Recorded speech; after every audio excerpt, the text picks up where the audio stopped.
the only safe amusement.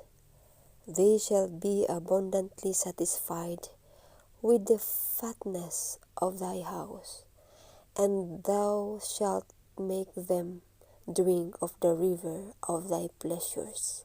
Psalms 36:8.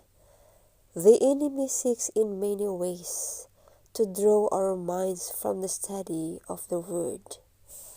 Many he leads to seek for satisfaction in amusement and pleasures that seem desirable to carnal heart. But the true children of God are not seeking their happiness in this world.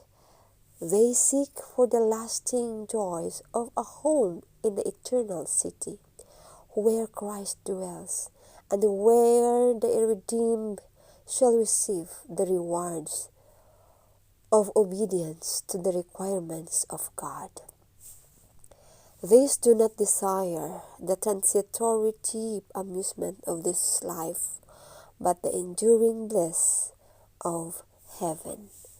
God has entrusted men and women with great powers that he would have to be devoted to his service, and precious is the light that comes to everyone who faithfully uses his talents for the glory of God.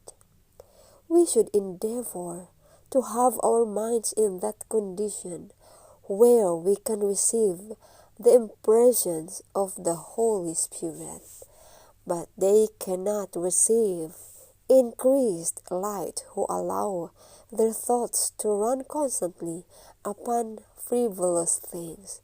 The mind should be stored with heavenly treasure, with food that will enable us to grow spiritually and thus prepare us for a holy heaven. There are many ways in which we may help our associates if we will give our minds to it, but it fills me with sorrow when I see plans laid for amusement and self-gratification.